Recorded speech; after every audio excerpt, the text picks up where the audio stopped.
Alors salut à tous les bastonneurs et bastonneuses, moi c'est Forgy, et le catch, c'est ce dont on va parler, et cette fois-ci sur Twitch. Un petit récap qu'on va faire en live. Alors on est bien sur le Zero Hour. Anadje a gagné sur Diona Purrazzo, voilà, magnifique. Elle a gagné avec un roll-up. Et c'est tout. C'était un petit match, il était là, ça leur permet d'avoir du temps d'antenne. Anadje, ils essayent peut-être de la construire.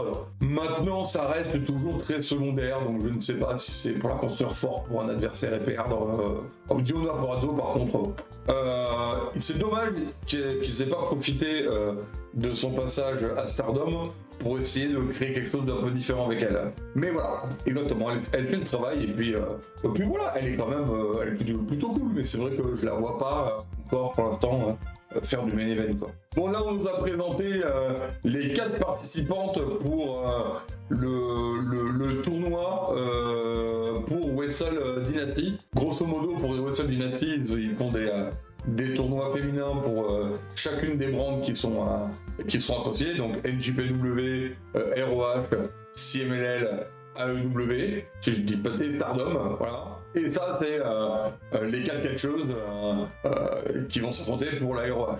Bon, moi, Red Velvet, ça passe pas, la touilleuse professionnelle. Mais bon, peut-être la chance de Billy Starkz de battre Athena, je ne comprends pas trop, mais ça serait plutôt cool. Ouais, ça sera le 5 janvier. Bon, ensuite, on a notre gros match de spray show en termes de in-ring, avec les High Flyers qui sont écrasés par la bête Mortos. Bon, la bête Mortos, quoi, hein, il défonce. C'est presque le Mexicain violent s'il n'y avait pas rouge, quoi. Commander, il a fait, il a une ampleur, ce mec, c'est malade. Moi, voilà, le truc qui m'a bien plu, le face à face que j'ai envie de voir en 1 contre 1, peut-être sur un collision, j'en sais rien. Buddy Matthews contre la bête. Ça va être plutôt cool à mon avis. Bon, Buddy Matthews, il est trop fort, quoi. Ce mec est génial. Grosse pump, super flow, rien à redire là-dessus. Enfin, le public était à fond avec lui. Clairement, c'était celui qui avait le plus de flow auprès du public, qui était le plus over. Ouais, ça serait pas mal. Mais c'est bien de le voir en solo, même si c'est en 0 hour. De voir faire un peu de solo, c'est bien d'avoir vu toute la House of Black, et c'est bien qu'il soit de nouveau dans les programmes principaux, quoi. Bon, ensuite on arrive à l'attraction de ce 0 hour. Franchement, si t'es pas américain, si t'es pas dans le truc de Costco, de machin, ça passe. Enfin, le in-ring était cool, mais les gosses, là, The Riddler, lui avec ces trucs là, j'en peux plus, je trouve ça insupportable, mais on le voit pas trop souvent, donc ça va, le gamin il est chiant. Mais le match était cool, voilà. Le match était marrant, et Cutie fait un super bon boulot pour rendre le truc cool avec Big Boom AJ, quoi. Mais ça fait 20 ans qu'il a pas catché, et clairement, le public était dedans, c'était fun. Regarde les gueules de Cutie Marshall, c'est juste parfait. Non, moi j'ai passé vraiment un bon moment dans ce petit match qui dure 10 minutes, un quart d'heure. Et voilà, et puis Big Boom AJ, il se fait des sauts, c'est cool, il s'est pété les jambes, je crois, mais c'est pas grave, on a passé un bon moment. Et puis voilà, il y a des belles grosses souplexes, ça met en jambes. Ouais, c'est ça, il s'est pété le pied, ouais. Bravo, quoi, bon début. Mais voilà, la spire de Big Justice sur Cutie Marshall pendant que l'arbitre regarde pas. Et puis ensuite, le Big Boom. Voilà, il a pété le Cutie. Bon moment, il était content. Bon, faut le dire, une grosse carte comme d'habitude. Toujours pareil avec la W. C'est cool de se le regarder en live. Après, c'est sympa de le remater en petits morceaux, en 2-3 fois. Histoire de pouvoir se remettre des émotions, parce que des fois, effectivement, c'est pas toujours facile. Et comme il y a quelques bangers qui arrivent en cours de soirée, et ben après, c'est difficile de passer, quoi. Hein, clairement. Bon, l'opener, le four-way tag team, bah, ça se lance correct. Ça se lance correct. Ouais, les clips avec les guns, les clips avec le morceau des guns, c'était juste parfait. Les clips étaient vraiment très très bons. En termes de production, en termes de clips, en termes de mise en ambiance, j'ai trouvé que la WWE avait vraiment progressé, quoi. C'est un four-way tag team, mais qu'est-ce que la House of Black a fait? C'est peut-être pas les plus over dans ce match, parce que les Outrunners qui ont réussi à choper leur public, mais la House of Black, c'est Malakai Black. Alors oui, pareil que ce qu'on a dit pour Buddy Matthews. Ouais, un petit peu de solo, ça serait cool aussi. J'aimerais bien qu'ils aillent choper cette ceinture tag team, parce que, spoiler alert, pas le cas ce soir. Hein. Ouais, ils ont été en équipe tous les deux, et puis ça se voit qu'ils ont un super flow qui marche super bien ensemble, quoi. Il a un flow de dingue, il a un in-ring qui est explosif. Puis, faut dire ce qui est, les acclamer, ça commence à faire longtemps, on commence à en avoir un petit peu marre, quoi. Je sais pas ce qui va se passer s'il part en solo, je sais pas s'il va réussir à faire sa place, mais il faut lui donner sa chance. De toute façon, s'il n'essaye pas, on verra pas ce que ça peut donner, quoi. Par contre, effectivement, s'il part en rivalité, ça va forcément commencer avec Anthony, il va se battre avec Mescaster un petit peu, ça les occupera pendant quelques temps. On verra bien ce que ça fera après, quoi. Bon, qu'est-ce que je raconte, les autres runners voilà, les autres runners, ils ont quand même une sacrée présence, et puis les mecs, ça fait, je sais pas, 20 ans, 30 ans qu'ils catchent, on les a vus partout, sans jamais faire attention, les jobbers de luxe, et puis d'un coup, hop, dans un collision, il y a eu le truc, il y a eu le clip, il y a eu la vibe qui a pris, ils ont été mis over par FTR, et depuis c'est parti, quoi. Qu'est-ce que c'est toujours beau les duels face à Brody King. Brody King, le mec le plus puissant sur un ring, c'est pas possible. Mais moi je prends des Brody King Beast Mortos tous les jours comme vous voulez. Hein. Mais regarde-moi cette corde à linge. Vous êtes un outrunner et être over comme pas possible contre la corde à linge de Brody King, c'est explosion. Brody King c'est... Bon, le mic drop... le Sidonie Timber avec tout le monde en train d'écarter les Brody King. Voilà, il faut tout le monde pour pouvoir tenir Brody King, sinon c'est pas possible, quoi. Alors les private parties, on les a pas forcément vus énormément pendant le combat, mais voilà, ils ont toujours leur moment, au bon moment d'ailleurs, pour essayer de remporter la victoire. C'est pas là-dessus, hein. Il va se passer encore quelques minutes de combat. On a Anthony Bowens qui s'acharne sur Brody King. Comment vous expliquer ce moment? Dans un four-way tag team, les mecs rentrent sur le ring en faisant un tag. Jusque-là, tout va bien. Mais tu tags une seule personne, tu tags pas l'équipe en entier. Si jamais, à un moment donné, les mecs se retrouvent séparés des coins du ring et sont tagués en même temps, ils peuvent se retrouver à être en même temps sur le ring. Et s'ils ont évacué tout ce qu'il y avait sur le ring, et ben ils sont tous les deux tagués en même temps. Alors qu'est-ce qui se passe, hein? C'est possible de gagner dans cette situation? Est-ce que si jamais Anthony Bowens fait le pin sur son partenaire, est-ce qu'il gagne? En même temps, ils perdent. Si tu gagnes et que tu perds en même temps, qu'est-ce qui se passe? Match nul? Bon, de toute façon, ça s'est pas passé comme ça, hein, forcément. Un bon petit roll-up au bon moment, et c'est la victoire des private parties qui, du coup, conservent leur titre tag team devant un Dadias au désespoir total. Lui, il sait plus ce qui se passe. Lui qui vivait le meilleur moment de sa vie, je pense que ça va pas être facile. Hein. Ah ouais, Papa Q, il est blasé, on va dire. Il est blasé. Voilà, ensuite, on a le premier match de cinéma de la soirée. MJF contre Roderick Strong. Voilà, c'est un petit peu l'univers bloqué de MJF. Voilà, MJF, c'est la star. La star, une des plus grosses stars de la WWE, le self-made mate de la WWE surtout. Il est un peu de toute façon pas présent en ce moment. Même s'il est plus blessé, il a des tournages, il a vraiment sa vie à côté qui démarre à fond. Donc il n'a pas le temps d'être toujours là. Et avant d'être blessé, puis avant de faire son hiatus de la WWE, il y avait cette grosse storyline en cours. Qui est mon nouveau collègue depuis la semaine dernière? Eh ben je ne sais pas, vas-y dis-moi. Alors, c'est qui? Cool. Donc Mathias, pour ceux qui regardent le chat, Toxin B me dire que son nouveau collègue s'appelle Mathias. Et Mathias, c'est Matt Touchdown de la FRPW. Allez, je repars sur ce que j'étais en train de dire. Donc MJF qui était dans une histoire avec Adam Cole et Roderick Strong. C'est l'histoire du démon.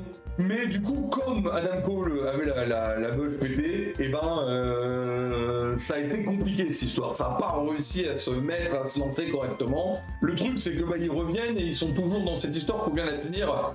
Contrairement à certaines personnes que je connais quand ils commencent une histoire, ils essayent de la terminer, donc il faut bien réussir à en faire quelque chose. Donc bah voilà, ils sont repartis de ces bases-là, comme MJF fait pas toujours, en plus ça l'arrange de pouvoir faire traîner ça un petit peu. Et bah, avant de s'attaquer, j'imagine, à Adam Cole à un moment donné, bien on s'attaque à Roderick Strong. Roderick Strong, le casseur de dos. Hein. On peut l'appeler comme ça, je pense que il n'y a pas d'autre moyen de parler de Roderick Strong, c'est le casseur de dos. Bah, voilà, bah, vous pouvez retrouver la chaîne de YouTube de la FRPW directement sur ce lien.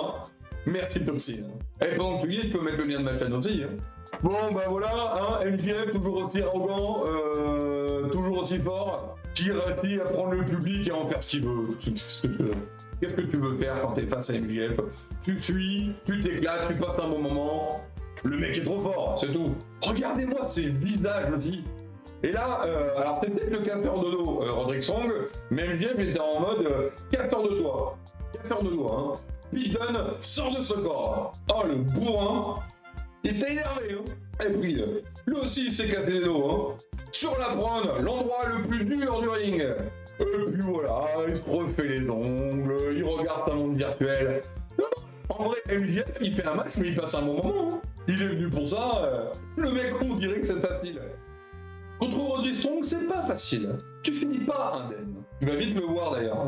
Voilà, tiens, hein, à force d'être un petit peu trop arrogant, un petit peu trop sûr de lui, là il s'est pris une powerbomb, il s'est fait défoncer.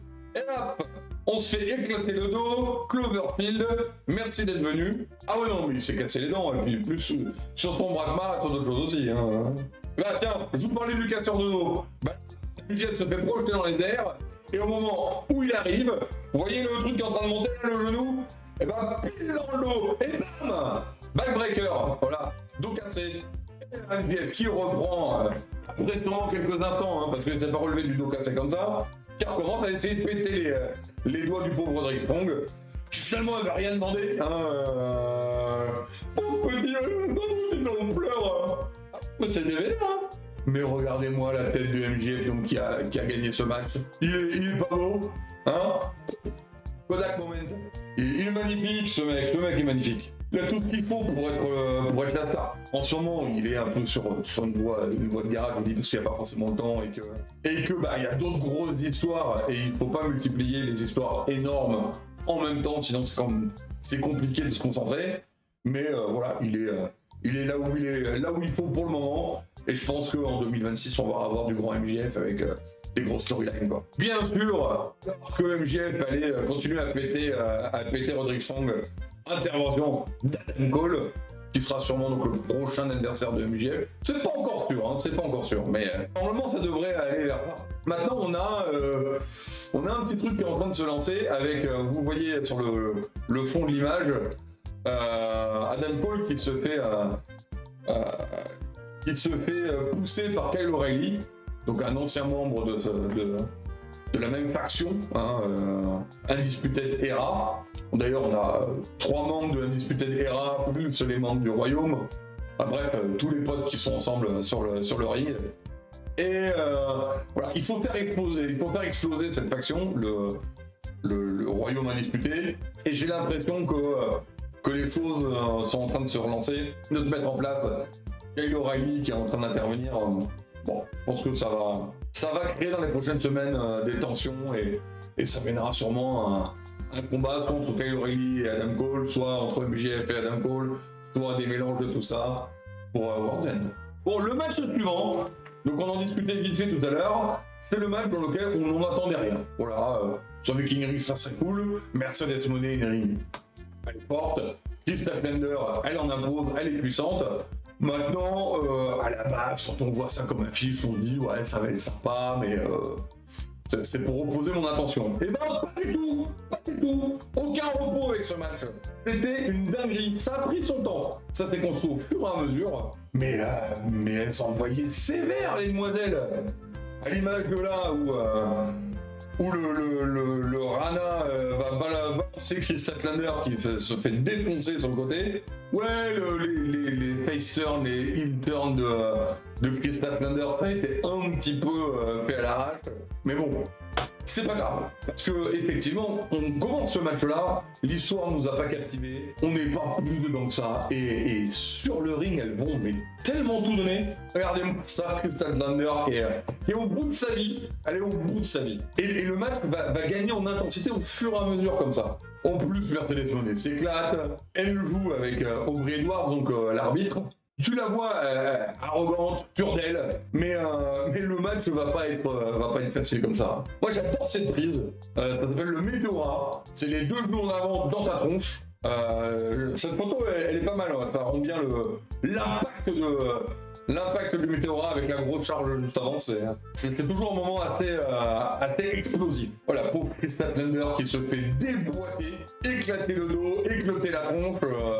On l'a pas ménagé pendant ce match, hein, ça c'est sûr. Mais le combat se fait dans l'espoir, dans la volonté. C'est un combat de volonté. Hein. C'est un de ceux qui a réussi le mieux à prendre le public au fur et à mesure et à gagner en intensité. Mais comme je le disais, du coup, Crystal Thunder, elle n'est pas restée en son reste. Elle a explosé le dos de Mercedes Moné. Là, sur l'image qu'on voit, j'ai eu l'impression que ça va durer une vingtaine de minutes ou une trentaine de minutes. Ça s'est vraiment construit au fur et à mesure. Et tous les gens qui, comme moi, se disaient ça va être le match cool, on regarde comme ça, mais on peut faire la pause pipi, ont été pris par la construction in-ring de ce que ça a proposé. Et très vite, l'intensité du match a permis que le focus soit complet, quoi. On passe un peu sur les prises, mais on revient sur Mercedes Moné qui essaye de travailler Crystal Thunder, de l'affaiblir le plus possible. On voit la fatigue des deux qui sont explosés au fur et à mesure. Plusieurs moments où le public en redemande.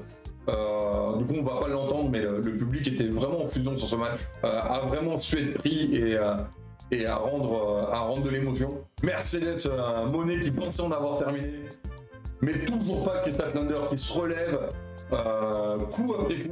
C'est ça qui fait la force de ce match. Encore une fois, Crystal Thunder qui va tout en puissance avec cette Blue Power Bomb, Blue Thunder Bomb. Elle tente un magnifique 450 splash, donc on tombe sur soi-même pour atterrir en splash sur l'adversaire. Sauf que comme on le voit à peu près sur l'image, Mercedes Moné s'est barré. Du coup, ce qui s'est réellement passé, c'est Crystal Thunder a fait un 450 splash sur le sol, quoi. Et ça calme. C'est ensuite Mercedes Moné qui elle va faire son frog slash. Elle arrive à saisir Crystal Thunder et c'est la victoire.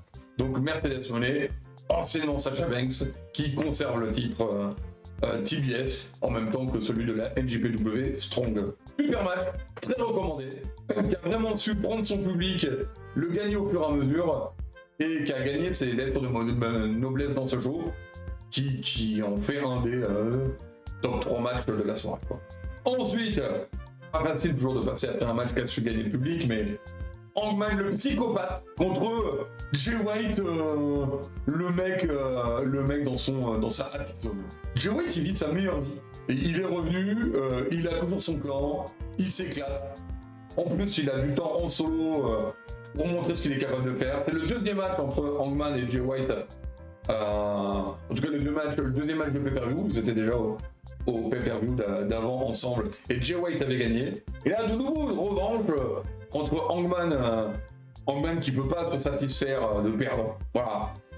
S'il perd 4 fois, 5 fois, 6 fois, il reviendra toujours à la charge. On l'a vu avec la longue rivalité avec Swerve, qui était une des meilleures rivalités de la W depuis qu'elle existe, donc 5 ans. Et avec Jay White, ça marche très bien aussi. Jay White, il a pareil une hype de ouf. Avec son pote Juice Robinson, le chien fou. Bon, malheureusement, on a appris que le pauvre chien fou vient de se péter, je sais pas quoi d'ailleurs, péter la guibole. Là, cette semaine. Ce qui fait qu'il était dans le tournoi continental classique, que je vais couvrir sûrement demain, je pense. Commencer à couvrir demain. Et il va devoir être remplacé parce que il s'est fracassé. Bref. En tout cas, Juice, c'est toujours un plaisir et j'espère qu'il va vite se soigner. Donc, Switchblade Jay White, un des plus gros noms de la NJPW avant qu'il arrive ici, qui a une présence à l'écran folle. Son gros flow vient du fait qu'il parle sans arrêt de ses adversaires, sans arrêt à l'arbitre, sans arrêt au public, et il arrive à toujours négocier une porte d'entrée. Il arrive toujours à se créer des opportunités, et c'est ça qui fait sa force, en plus d'avoir un charisme de dingue. Voilà, le truc c'est qu'en face de lui, c'est le psychopathe. Hangman Adam Page, peut-être un des catcheurs les mieux construits sur la longueur de l'AEW, et qui clairement a décidé de péter la jambe au Switchblade. Et il le fait bien, le cowboy. Mais ce regard de fou, le Hangman en regard énervé et concentré et intense, ça passe ni quoi de chrome. Donc voilà, comme je disais, il était en mode péter les bugs, et ben il continue. Il s'est acharné pendant tout le match sur la jambe de Jay White. Ça n'a pas été facile. Ça n'a pas été facile pour le Switchblade de pouvoir faire ce qu'il voulait dans ce match. Il avait vraiment à faire un opposant féroce, c'est le moins qu'on puisse dire. Mais voilà, Jay White, il arrive à avoir ses comebacks, il se fait pas démonter, il continue à saisir les opportunités qu'il lui faut au bon moment. Et lui aussi, il s'est cassé des bugs, hein, faut pas croire. Du coup voilà, on est quand même dans un match qui se tient bien l'un contre l'autre, pas du tout de sens unique, hein, c'est du 50-50. Chacun réussit à se recréer des opportunités au bon moment. Puis on a des manœuvres très très impactantes, comme cette superbe souplex qui a bien fait trembler le ring. Et donc on voit Jay White avec forcément la jambe qui a pris au fur et à mesure du combat. Comme je l'ai dit, le cowboy s'est bien acharné dessus, du coup pas toujours facile. Surtout que le cowboy a eu tendance à s'acharner. Là il avait coincé la jambe de Jay White entre deux barricades, et après il a chargé, il a foncé comme un gros malade, coup de pied en avant, pour encore une fois lui péter la jambe. Et bah ça n'a pas été facile, il a dit beaucoup de jambes dans ce match, hein. Je pense que c'est le maître mot de ce match, péter la jambe. On continue avec une ankle lock, histoire de bien éclater le point d'appui de Jay. Après le dead, donc c'est un pile driver, c'est-à-dire quand on inverse quelqu'un et qu'on le fait tomber tête en avant, mais inversé, du coup on attrape le mec par derrière, inversé, donc le dead eye, ça fait mal, hein. Et alors qu'il est terminé, qu'il se projette pour essayer de foncer sur Jay White, l'opportuniste, attrape le cowboy, le met dans sa position de finish, le Blade Runner. Et une fois que t'es en Blade Runner, c'est fini.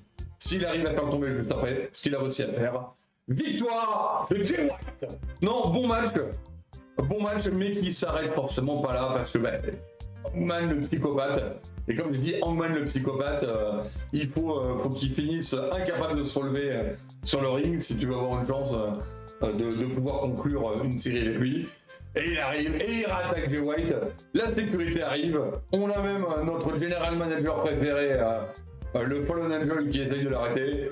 Et bien sûr, ça ne bloque pas Hangman, qui l'éclate, qui va sûrement se retrouver banni quelque temps de l'AEW, le temps de reconstruire des matchs avec Jay White et de refaire des storylines, parce que on peut pas toujours avoir la même histoire qui poursuit de pay-per-view en pay-per-view en pay-per-view. Il faut aussi avoir le temps de souffler de temps en temps, quoi. Alors, vous savez quand on a parlé d'un banger tout à l'heure, match féminin, et voici un autre banger. Will Ospreay, Kyle Fletcher, sûrement la plus grosse météorite de ce pay-per-view, la destruction ultime, le match de fou, Will Ospreay toujours au top, Kyle Fletcher, la pré-star, waouh, ça c'est du match noté 5,25 par Meltzer, celui qui donne des notes, donc 5,25 sur 5, je le rappelle, hein. En tout cas, match de ouf, Will Ospreay qui arrive en mode Punisher, on reconnaît quand même l'accoutrement de Monsieur Will. Il a laissé Assassin's Creed de côté un tout petit peu pour ce match et il vient en mode vengeance. Bon, cet escalier nous réserve effectivement de bons moments. Là, Kyle Fletcher a essayé de pousser Will Ospreay sur l'escalier et bien sûr Will Ospreay est passé par-dessus pour éviter de se faire fracasser. Les deux mecs sont hyper athlétiques et ce match a une explosivité incroyable. Regardez-moi ces superbes coups de jambe, ces coups de pied de Kyle Fletcher. Et puis Will Ospreay qui sait bien vendre les impacts des coups. Du coup, ça rend super bien graphiquement. Et ils se connaissent super bien. Faut savoir que, donc, effectivement, Kyle Fletcher, Will Ospreay étaient membres de la même faction. Donc United Empire au niveau de la New Japan, que c'est basiquement Kyle Fletcher est le protégé de Will Ospreay, ce qui est bien sûr le cœur de cette histoire. Kyle Fletcher qui dit que Will Ospreay n'a pas été son mentor, mais a été plutôt celui qui l'a maintenu dans l'ombre et l'a empêché de devenir la star qu'il doit être. Et du coup, Kyle Fletcher qui prend son envol aux côtés de Don Callis dans sa nouvelle faction, la Don Callis Family. Et donc c'est un peu le match de l'éclosion pour Kyle Fletcher et Will Ospreay quand il aime bien quelqu'un et quand il faut faire le travail pour mettre en avant quelqu'un, il l'avait montré déjà avec Swerve Strickland, et ben il n'a pas de problème à mettre en avant quelqu'un et à faire ce qu'il faut pour que, bon, déjà pour faire un banger, faire un match de folie et aussi donner la place à celui qui a mérite de monter dans la WWE et là aujourd'hui c'est Kyle Fletcher. Ils se connaissent parfaitement et c'est tellement bon quoi. Et puis ils savent prendre la pause, ils savent bien regarder la caméra, ils savent se mettre au bon moment, au bon endroit. Ça crée des moments vraiment magiques. La foule est en fusion. Donc clairement, le public a extrêmement bien marché dans ce match. De toute façon, le public de manière générale a quand même bien adhéré à ce qui s'est passé à Full Gear. Donc ça se tape tranquille. Là, ils se font un concours de pastèque dans le torse. C'est Kyle Fletcher qui essaye d'absorber la pastèque de Will Ospreay. Et c'était pas si facile que ça. Ensuite, Will Ospreay qui fait vas-y, viens. Et bien sûr, Kyle Fletcher vient, mais pas avec une pastèque. Non, il a plutôt décidé de faire de la purée là. Voilà que notre Will Ospreay, il s'est retrouvé complètement éclaté au sol par le Pledge. Donc là, un de ces gros moments d'explosion et de ring qui en peut plus.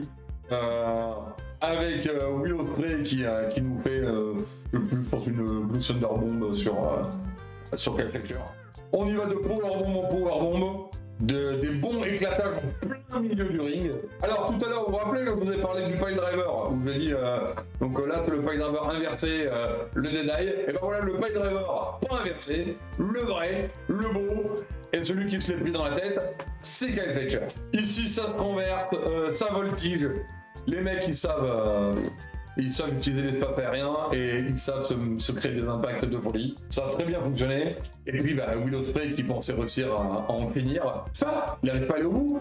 Kyle Fletcher se relève tout le temps. Et puis, il n'est pas tout seul non plus.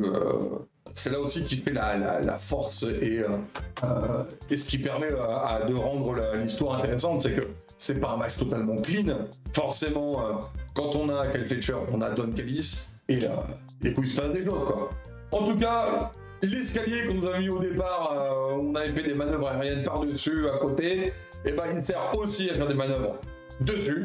Et là, un bon pile driver sauté sur l'escalier. Sans vous dire que ça a été explosif. Hein. Le public, il en est resté sans mots. Kyle Fletcher qui est juste extraordinaire. Tous ses coups sont impactants. Will Ospreay les prend magnifiquement bien. La tête de Will est magique. Là, à ce moment, très NJPW, très cinéma. Will Ospreay qui le fait d'ailleurs tellement bien dans les bons moments. Sans force, qui essaye de continuer à se battre contre un Kyle Fletcher qui l'a épuisé. Qui s'écroule dessus, qui veut maintenir, qui veut gagner, mais voilà, qui a juste été au bout de ce qu'il pouvait donner aujourd'hui. Et la photo de l'amitié, là, hein, c'est la photo de l'amitié, les amis, voilà. Will Ospreay, Kyle Fletcher, un dernier petit câlin, et bam, et victoire de la photostar et Kyle Fletcher. C'était un Mother match. C'était génial. Le public en peut plus. On peut plus alors qu'on est au milieu du pay-per-view, c'est un petit peu la problématique. Mais ce match a tenu toutes ses promesses. Bon, ça s'arrête pas, forcément ça s'arrête pas tout de suite ici. Ouais, un jour ou l'autre, c'est sûr que Fletch, notre Australien favori, va devenir champion du monde. On a eu Swerve Strickland. Je pense qu'on aura prochainement Konosuke Takeshita. Et je ne serais pas surpris que dans la lignée, dans la ligne droite, quelques temps plus tard, on a Kyle Fletcher qui se prend aussi la ceinture, quoi. Donc, on a, après que Kyle Fletcher et Don Callis sont montés sur le ring pour remettre quelques coups dans la tronche de Will Ospreay, on a Mark Davis, l'ancien partenaire par équipe de Kyle Fletcher, qui arrive. Donc, il faut savoir que l'Australien Kyle Fletcher a commencé en équipe à l'AEW dans l'équipe Aussie Open, une équipe qui faisait partie de United Empire à la NJPW. Et donc Mark Davis vient juste de revenir dans un rôle où on ne sait pas encore exactement ce qui va se passer, mais il est face, il est du côté des gentils, alors que son partenaire, lui, la Don Callis Family, Don Callis qu'on voit ici à droite, est plutôt dans les vilains. Et voilà, est-ce qu'il va faire un partenariat avec Will Ospreay? Est-ce qu'il va tourner les villes et rejoindre son pote australien? Voilà, on verra. Mark Davis qui, je le rappelle, m'avait littéralement pété la main quand il est venu me faire un check à la rétro il y a 1 an et demi. Donc voilà, pour ça je lui garde mon estime la plus forte et j'espère qu'ils vont réussir à créer quelque chose ensemble. En tout cas, j'ai hâte de voir la suite. Alors, qui va voir? Bon, ça c'est bien timé. Après le match que nous a réservé Will Ospreay et Kyle Fletcher, nous avons donc ce petit intermède, Mina Shirakawa et Mariame qui viennent célébrer le titre de championne AEW de Maria qui avait battu Toni Storm qu'on n'a pas revu à l'AEW depuis. La gote, et puis on aime bien quand elle danse. Hein. Qu'est-ce qu'elle est belle aussi, Mariame. Il n'y a que de la beauté ici à Poulir. Donc ça, c'est le chant des coups de champagne, ça danse ensemble, ça se fait des compliments, ça s'éclate, on est en mode bisous bisous et tout va bien. Enfin, ça jusqu'à ce que Mariame soit prêt à trahir Mina Shirakawa, parce que c'est devenu un petit peu la spécialité de Mariame, trahir et détruire. Mais ça s'est pas passé comme c'était prévu. Mina Shirakawa qui se balance dans Maria avec une espèce de spire dans le décor. Ils vont péter la table et on a une belle Mina Shirakawa pleine de sang en mode vampire et vengeuse. On se retrouve sur une situation un peu inversée du moment où c'était Mariame qui avait tourné sur Toni Storm. Et voilà, et le champagne est parti en blood champagne. Oui, c'est vrai que j'ai pas pris cette photo qui était pourtant magnifique où Mina se fait une espèce de coup de pied circulaire dans la bouteille de champagne qui explose sur le sol dans un truc très graphique, plutôt cool. De toute façon, c'est un segment qui vaut le coup d'être vu. Elle s'est fait bien défoncer. Je pense qu'elle s'est pris un choc sur la table, parce qu'en plus, ils se sont pris une table, ils ont rebondi sur la table après qu'ils ont explosé. Donc il y a moyen qu'elle se soit bien explosée au sol, Mina Shirakawa. Bon, le match suivant, c'est un peu le match pour permettre à Daniel Garcia de monter un cran vers la starification, quoi, vers le main event. On n'y est pas encore, à cette ampleur non plus, mais Daniel Garcia a vraiment su prendre les fans au fur et à mesure avec sa danse où il te met son zizi sur le front. Et puis Jack Perry qui a eu donc c'est à peu près 6 mois, 9 mois de retour avec tout l'angle de l'élite qui prenait le contrôle. Et bien sûr Jack Perry, le scapegoat, le bouc émissaire, celui qui a porté le chapeau pour CM Punk va brûler dans les enfers. Jack Perry qui se retrouve un peu orphelin parce que dans ce pay-per-view Okada n'est pas présent forcément, qui se conserve pour le Continental Classic qu'il a commencé là cette semaine. Et puis Jack Perry qui est sans les Young Bucks qui se sont barrés littéralement. Quand ils ont vu le chaos apporté par John Moxley, ils se sont dit on peut plus tenir. Clairement c'est le petit con. Jack Perry, les visages de Jack Perry, c'est les visages du petit con. Donc voilà, un petit clip plutôt cool pour hyper Daniel Garcia. Daniel Garcia, il faut savoir qu'au départ, j'ai eu beaucoup de mal. Je trouvais qu'il manquait totalement de charisme quand j'ai découvert il y a 3-4 ans.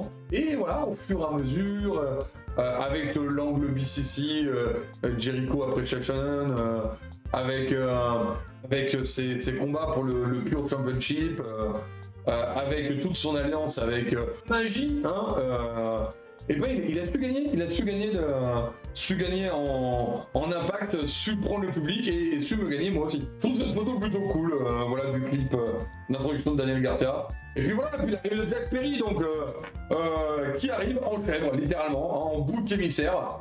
Donc Jack Perry, le petit con. Et puis ça va partir directement en affrontement dans l'impact. Cette superbe lariat que fout le scapegoat à Daniel Garcia, avec ses visages toujours, je sais pas comment les décrire, toujours aussi petit con. Voilà, j'ai que ça. Voilà, c'est un petit con le scapegoat. Mais on voit aussi Daniel Garcia qui nous montre le visage de la volonté. C'est le visage de la volonté, ça. Ouais, sans la lumière, c'est le visage de la volonté. Alors, ça se pète sur les prônes, la partie la plus dure du ring, bien sûr. Et puis, toujours en mode arrogant, notre petit Jack Perry qui va aller voir Papa Magie, du coup, Matt Menard, histoire de lui montrer que son petit poulain, là, le Daniel Garcia, il lui fait pas peur. Après, il le balance, il l'éclate, il lui balance des poubelles dessus, enfin... Jack Perry dans son moment de gagne et de hype sur le match, mais le visage du petit con quoi. La vidéo, l'image fait un peu bizarre, on a l'impression qu'il y a un fond vert derrière, mais non, c'est parce qu'en fait il est face à l'écran, qui du coup l'écran géant, qui du coup lui donne cette espèce d'impression d'être hors du ring tout en étant dedans. Il a le visage parfait. Moi j'adore les expressions faciales de Jack Perry, qui j'espère arrivera à se relever de ce match. Donc voilà, encore une fois, le visage de la volonté. En plus, Daniel Garcia, il met tout avec ses... On a vraiment le Garcia combattant en mode soufflette. Très bonne charge avec cette superbe dropkick, cette super charge qu'il envoie dans Jack Perry. Jack Perry qui du coup essaye de tenter un petit peu ce qu'il a sous la main pour gagner le match, qui tend plus ou moins sa ceinture, qui est dit vas-y, frappe-moi avec. Si Daniel Garcia tombe dans le piège et le frappe avec, du coup disqualification, et du coup Jack Perry garde la ceinture. Mais finalement, Daniel Garcia ne cède pas, il veut continuer le match. Et alors que l'arbitre est occupé à regarder ailleurs, eh bien, on l'a enfin. Il n'y en avait pas encore eu dans ce pay-per-view. Le magnifique Couronne Joyeuse. Et voilà, notre Daniel Garcia qui se fait sonner les cloches par Jack Perry, qui en profite pour balancer un gros running knee dans la face du danseur. Ça ne suffit pas. Voilà, ça ne suffit pas. La magnifique tronche, il fait un peu lion, non on dirait un peu un lion de magicien d'Oz, Jack Perry. Mais voilà, le Jack Perry déboussolé, voilà, le Jack Perry pantois, fallait bien que je le dise à un moment donné, qui essaye de remettre un gros kick dans la face de Daniel Garcia. Mais non, il contre, il cède pas. Et voilà, il le chope, hop, petit driver, et on remet des grosses claques dans la... J'ai pris une vidéo où on voit l'impact des claques, ça fait vraiment... T'en veux Qu'est-ce que t'as dit sur ma mère? Bref, il lui pète la tronche. Jack Perry en mode c'est tout ce que t'as, même pas mal. Ouais, bah même pas mal, mais l'espèce de driver de la oufitude, paquet de driver là, hop, Jack Perry, merci, au revoir. Donc victoire et nouveau TNT champion Daniel Garcia et le danseur.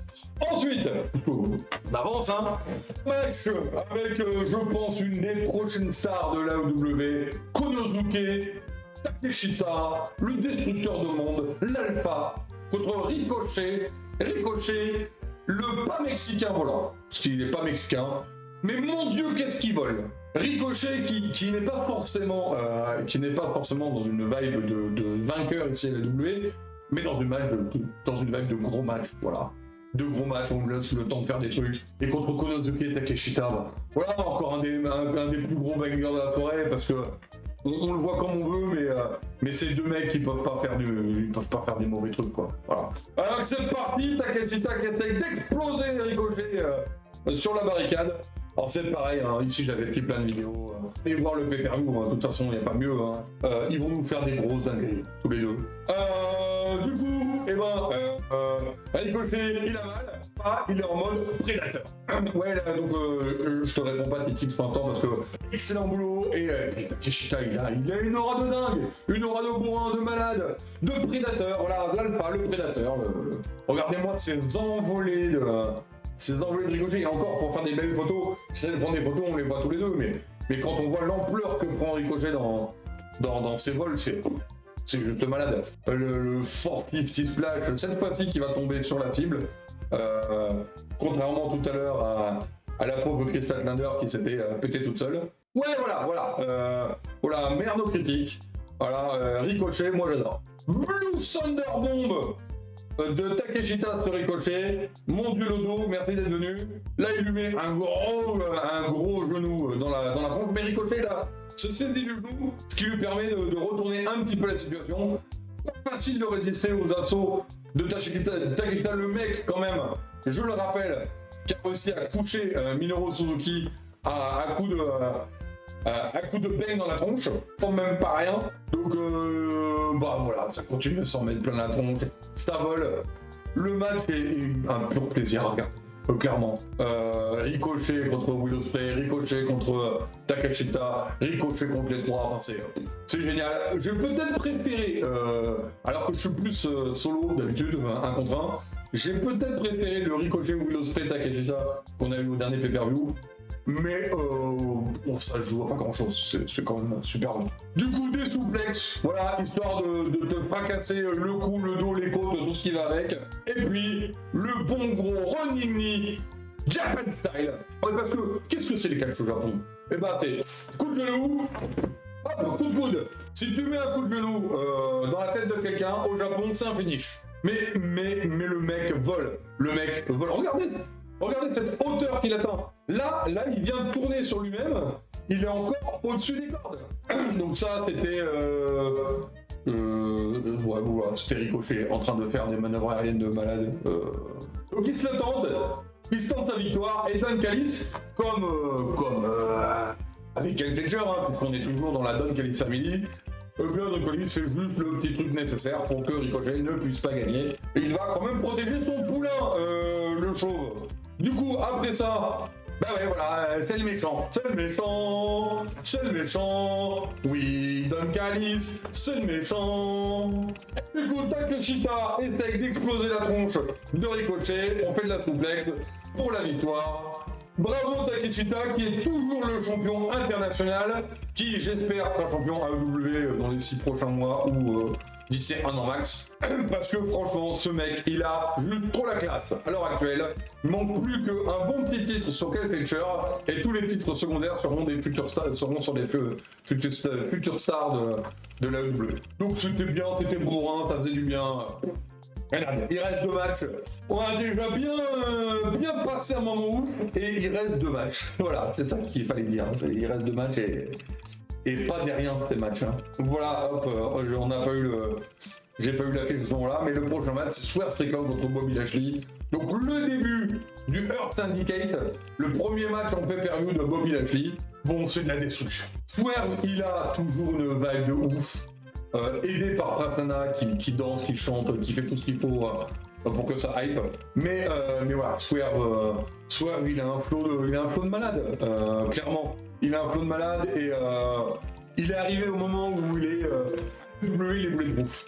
Il peut perdre, c'est pas grave. Il est comme Will Ospreay, il peut perdre, ou comme Bryan Danielson, il peut perdre, il peut lui arriver basiquement ce qu'il veut dans la storyline. Il a juste un flow de zinzin, et je pense que tout le monde a envie de voir Swerve, voilà. A envie de le revoir champion, a envie de le revoir faire des trucs.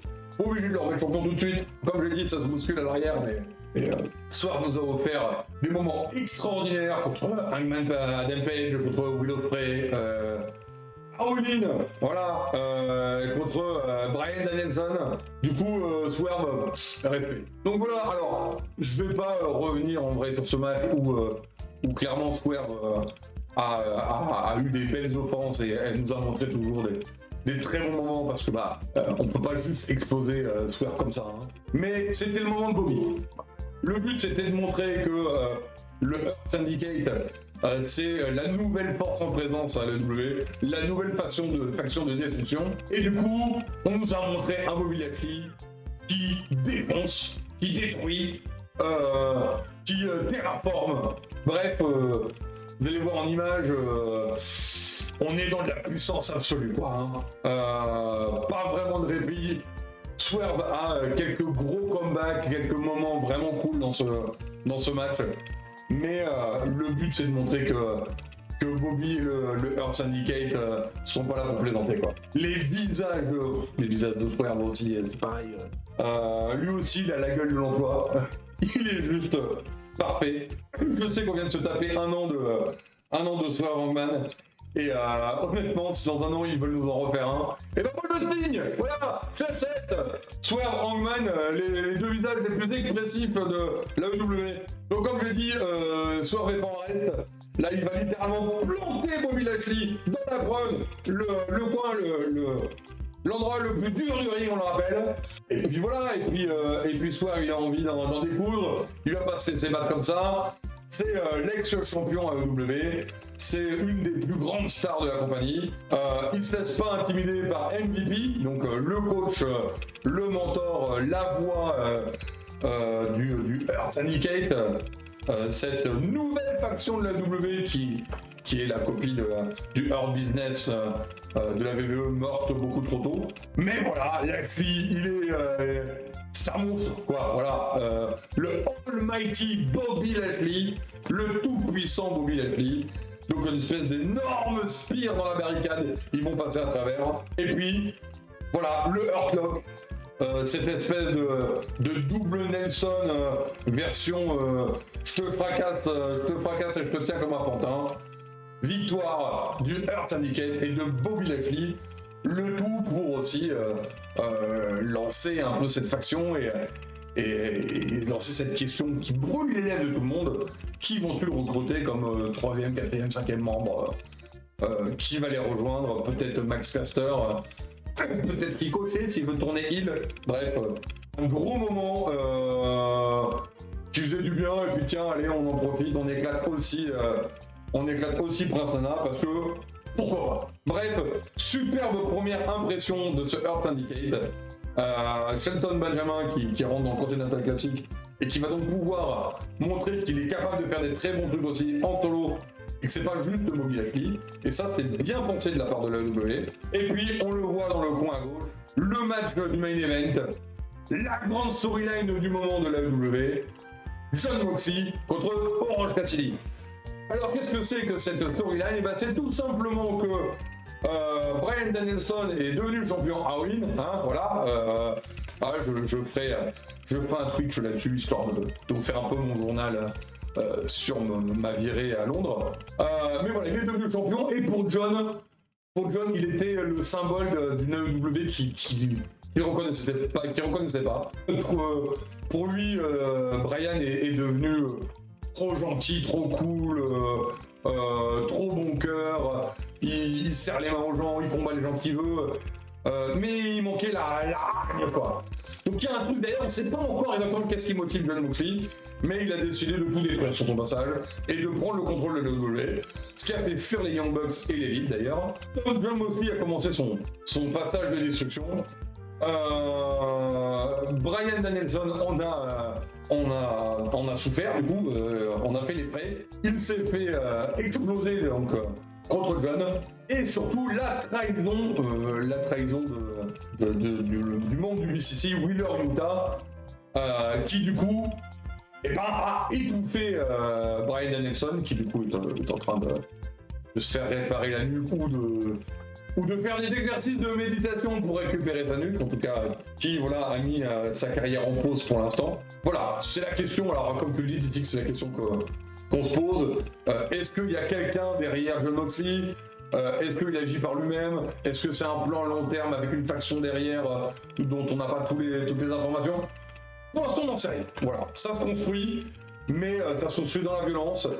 Et ça crée cette espèce d'angle d'invasion finalement entre la bande de Jon Moxley, les Death Riders, contre l'AEW, contre les catcheurs de l'AEW, que représente ici en leader un des deux leaders de cette faction, Orange Cassidy. Donc c'est Orange Cassidy et Darby Allin qui sont les deux leaders de ce mouvement de contestation, de résistance plutôt au Death Rider de Jon Moxley. Alors est-ce que c'est le début de quelqu'un en approche? Est-ce que on nous réserve des surprises? Est-ce que c'est Shane McMahon? Est-ce que c'est quelqu'un d'autre, un catcheur qu'on n'a pas vu venir? Je sais pas. Et honnêtement, je vais pas m'amuser à faire plein de suppositions parce que j'ai envie d'être surpris un petit peu. Là, on a en tout cas quelque chose qui est beaucoup moins évident qu'a pu l'être l'angle du démon avec Adam Cole, qui était bien mené, jusqu'à la révélation qui était bien menée, mais qui était quand même assez évident. Là, voilà, s'il y a quelqu'un derrière, s'il y a quelqu'un qui va arriver, si cette faction a encore des surprises, et bon, on n'en sait rien. Et donc ça, c'est plutôt cool. Donc voilà, arrivée de Jon Moxley, du coup avec Marina Shafir qui, normalement dans son attaché case, a la ceinture AEW, qu'on n'a pas revu depuis que Jon Moxley l'a gagné et l'a mis dans cette attaché case. Et puis ça commence. Et ça commence pas comme on aurait pensé, puisque c'est pas Jon Moxley qui parle offensive, mais bien Orange Cassidy qui enchaîne là son troisième Orange Punch dans la tête de Mox pour essayer directement une victoire, ce qui n'aura pas lieu, hein, je vous le cache pas. Il va pas réussir à gagner dès le début. Donc il se projette, suicide dive dans la tronche de Dean Ambrose, Jon Moxley. On s'acharne, Orange n'a jamais été aussi percutant. On revoit le Orange intense et sauvage de All Out 2023 dans son combat justement contre Jon Moxley. Là on a un Orange qui sort de sa pure gimmick comique, qui n'abandonne jamais, attention, il sait la mettre au bon timing, mais là il est dans la rage, il a un objectif, défendre la AEW, montrer que c'est un leader, qu'il est capable de prendre les choses en main quand il le faut. Bon, il y a eu une grosse période comme ça où Orange a pu démontrer ça, et puis ensuite, Jon Moxley commence le carnage, hein. Donc big boot dans la face, et écrasage, un beau gros écrasage vertical sur les escaliers, magnifique pile driver, big boot dans la face d'Orange Cassidy, puis on vient écraser, on vient torturer le dos d'Orange. On est déjà arrivé au moment où c'est plein de sang, hein. Orange Cassidy s'est pris l'escalier, ça a commencé à pitcher du résiné. Bien sûr, Orange ne laisse pas détruire comme ça. Il a son comeback. Là, il se projette pour choper la tête de Moxley. Et toujours l'Orange qu'on aime. L'Orange qui arrive à timer correctement ces petits moments de sa personnalité. Les mains dans les poches, où on se demande où est-ce qu'il va réussir à faire un enchaînement, où est-ce que l'autre va le contrer, tellement tout le monde sait qu'il va faire ces enchaînements-là. Et comme d'habitude, le vif, rapide et très intuitif Orange Cassidy, qui du coup arrive à retourner la situation, et qui chope Moxley pour un beach break, où il essaye de remporter la victoire. Mais voilà, Jon Moxley n'est pas tout seul, et arrivé autour du ring, des piranhas, des requins. Là ici on a Pac et de l'autre côté Claudio Castagnoli. Voilà, il fallait que je voie sa tête comme ça on voit bien. Donc à partir de là effectivement c'est pas facile. Orange qui n'a pas réussi à faire son tombé, il se retrouve un petit peu encerclé. Mais voilà, il n'est pas tout seul, parce qu'Orange aussi a sa faction, la conglomération, une faction faite à partir de potes. Voilà, les potes qui se sont retrouvés. On retrouve Kyle O'Reilly, on retrouve Rocky Romero, on a également venu tout droit du Japon, le pilier du Tokyo Dome, le Stone Pitbull, Ishii, leur magnifique envol de Mexicain volant, là ça fonctionne, Rocky Romero. Alors que Marina Shafir a essayé de mettre un gros coup de mallette dans la tronche Orange, intervention de Willow Nightingale, qui elle aussi fait partie de la conglomération, donc elle est conglomérée avec les autres. Profitant de tout ça, Orange récupère la mallette et vient péter sa tronche à Jon. Mais voilà, Jon se relève, le public est en furie. Orange n'a pas dit son dernier mot. Le traître, Wheeler Yuta, qui vient mettre Busaikoni, voilà, ça je l'ai bien dit. Busaikoni dans la tronche d'Orange, le Busaikoni qui est la prise de finition, une des prises de finition de Bryan Danielson, en tout cas la prise cible de Bryan Danielson. Donc voilà, Wheeler Yuta, le traître, hein, qui donc coûte la victoire Orange. C'est parti, on éclate un beau brainbuster sur le coup d'Orange et c'est la victoire, Alors que il allait célébrer, arrivée de Hangman qui se débarrasse de Wheeler Yuta qui était en train d'essayer de défoncer Orange. Qu'est-ce qui se passe? Interrogation, face à face. Alors, il est venu pour que John le regarde, ce qui permet à Christian Cage de choper Mox pour lui mettre son kill switch et tenter un tombé. Je rappelle que Christian Cage est le next WWE champion puisqu'il a gagné à All-In, un contrat qui lui permet de gagner, d'essayer de remporter la ceinture quand il le veut, au moment opportun. Donc, Page qui du coup avait signé une alliance avec Christian lui tend cette opportunité. Mais voilà, c'est pas fini alors que Christian essaye de gagner sa ceinture. Arrivée de Switchblade qui s'était fait mettre de côté à cause de Christian et puis qui en plus en profite pour répondre un petit peu au cowboy à Hangman. Donc Switchblade sur Christian. Résultat, les Death Raiders font le ménage et Jon Moxley peut partir tranquillement avec sa ceinture. Bien sûr, le pay-per-view ne s'arrête pas, que toute cette belle compagnie, la Death Rider, allait se barrer. Qu'est-ce qui se passe? L'ouverture se fait défoncer, car crash, collision, et qui c'est qui fait la collision? Bien sûr, Darby Allin. Darby Allin, le deuxième grand leader de cette faction AEW, qui sera sûrement le prochain à challenger Jon Moxley pour le titre. Voilà. Donc c'était un moment plutôt intense, plutôt cool. Moi j'ai passé un excellent moment avec ce Full Gear. Est-ce que c'était le meilleur pay-per-view de l'année? Non, il y a eu des meilleurs pay-per-view cette année. Mais est-ce que c'était un mauvais pay-per-view? Pas du tout. Des gros bangers. Qu'est-ce que je retiens le plus? Je retiens que Takeshita il est trop fort et que Takeshita Ricochet ça marche très bien. Que Bobby Lashley a fait un super début avec le Earth Syndicate. Que effectivement, j'espère qu'ils ont des bonnes assurances pour les voitures parce que ils les ménagent pas. On retrouve Darby Allin après qu'il monte dessus et qui éclate le pare-brise. On retient un méga match féminin. Chris Statlander contre Mercedes Moné auquel on pouvait ne pas s'attendre et qui a été une grosse tuerie. Et puis on retient, comme d'habitude je dirais, le meilleur match de la soirée, Will Ospreay, cette fois-ci contre Kyle Fletcher. De toute façon, Will Ospreay est incapable de faire un mauvais match. Donc Will Ospreay, Kyle Fletcher, le futur de la WWE, une future star c'est sûr.